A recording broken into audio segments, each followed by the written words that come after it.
ज्ञानेश्वरा ज्ञानेश्वरांचा उच्चारण या अभंगातून केलेला आहे. महान असं कार्य ज्ञानदादाबद्दल सांगितलेलं आहे. विठ्ठल विठ्ठल. त्यांच्या कानावर काहीतरी वाक्य कानी पडले बरं का, चर्चा ऐकू आली. गावातील लोक चर्चा करतात ना, चावडी बसणारी चर्चा करतात का? हा, अरे चावडी बसणारी चर्चा करता का नाही कधी? चावडी बसल्यावर तंबाखू म्हणून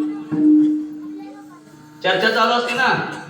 तुमच्या आमची चर्चा असते तशी त्यांची चर्चा नव्हती. आपण अनेकांचे हेवे देवे करतात आणि त्या ठिकाणी जे चर्चा झालेली होती ते म्हणजे वाल्मिकोनी शतकोटी ग्रंथ केले. चंद्रभागेत्री ऐकल्या गोष्टी वाल्मिकी शतकोटी ग्रंथ केले.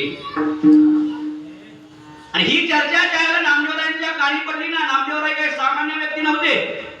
हा, सामान्य व्यक्ती नाही,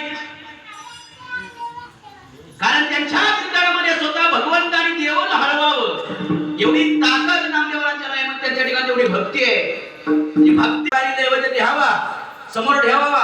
त्यांना वाटतं नित्य मानत देव नैवेद्य खातो म्हणून देवाला म्हणजे अरे देवा नैवेद्य खा. आता जुन्या काळातील लोक होती बघा, देवाला नैवेद्य दाखवल्याशिवाय अन्न ग्रहण करायचे नाही होती ना परंपरा तुमच्याकडे. जुन्या काळात सांगतो, जुन्या काळात. आता सगळं वेगळंच आहे आणि इथून पुढचं तर वेगळंच आहे. हात आडवा केला, नामदेवा हा नैवेद्य खात. आणि नैवेद्य खाल्ला बरं. मोकळं ताट ज्यावेळेला आई साहेबांसमोर नेलं, आई साहेबांना दाखवलं, अरे नामदेवा याच्यातील नैवेद्य कुठे आहे? लहान पोरं कधी लबड बोलत नाही बरं का, कधीच नाही बोलत लहान पोरं. म्हणून लहान पोरांच्या पासून सावध राहायचं.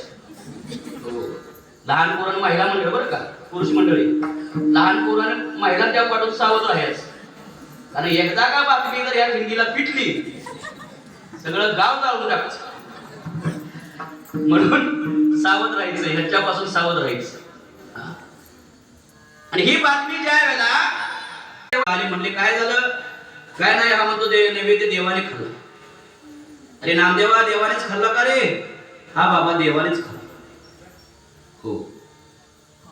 अरे कसं काय शक्य आहे? इथं पण आतापर्यंत मी एवढं परिश्रम घेतलं कधी देवाने नैवेद्य खाल्ला नाही. 9 साली मुलगा झालेला आणि या ठिकाणी ज्या वेळेला ते म्हणले ठीक आहे उद्या तू सुद्धा नैवेद्य तुझं दाखवायला जाईस. नामदेवराय पुढे, स्वतः दामाई शेठजी पाठीमागे. रावळामध्ये नामदेवरायाने जावं आणि शेठजी बाहेर उभी राहिली.